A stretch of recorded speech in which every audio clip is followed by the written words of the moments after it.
પ્રગતિશીલ ખેડૂતે દાડમની ખેતી કરી અને લાખો રૂપિયાની કમાણી કરી છે। મારું નામ છે અમરસિંહભાઈ કાનજીભાઈ ધરજીયા, નાનું પાળિયાદ, તાલુકો બોટાદ ને જિલ્લો પણ બોટાદ। અને નફો તો આ 5 વર્ષ જેવું થાય છે। આ 5 વર્ષથી વાવ્યો છે અને 3.5 વીઘા જેવી દાડમડી છે અને જમીન કુલ તો 10 વીઘા જેવી છે। પણ એમાં બીજું આંતરિક ખેડ છે કે 4 વીઘાની ખારેક પણ છે અને આવી રીતના નફો પણ 450 મણ જેવા થાય છે 2.5-3 વીઘામાંથી અને 6-7 લાખ રૂપિયાની એવી આવક થાય છે। એની સામે લાખ રૂપિયાનો ખર્ચો પણ થાય છે। કેટલા ટકા તમારો નફો વધે આમાં?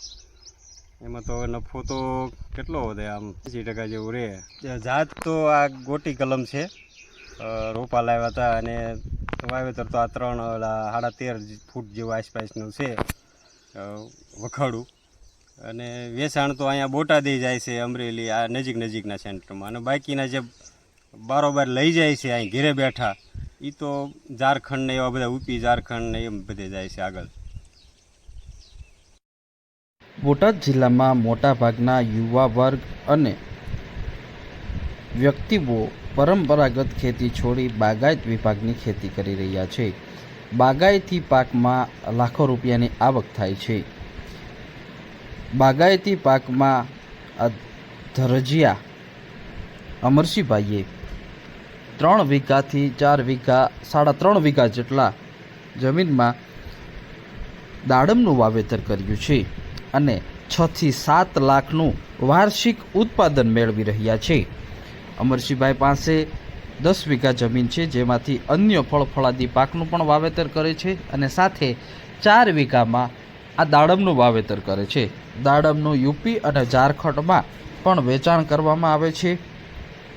સાથે જ પોતાના વાડી વિસ્તારની અંદર ડ્રીપ પદ્ધતિથી અને ઓર્ગેનિક રીતે આ વાવેતર કરવામાં આવે છે અને ઉત્પાદન મેળવવામાં આવે છે। ચાલુ સિઝનની અંદર જેઓએ 7 લાખ સુધીનું ઉત્પાદન મેળવ્યું છે।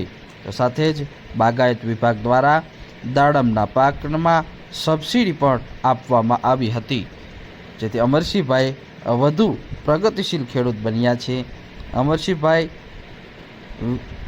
બહારના રાજ્યમાં દાડમની નિકાસ કરી રહ્યા છે અને દાડમમાંથી લાખો રૂપિયાની આવક મેળવી રહ્યા છે।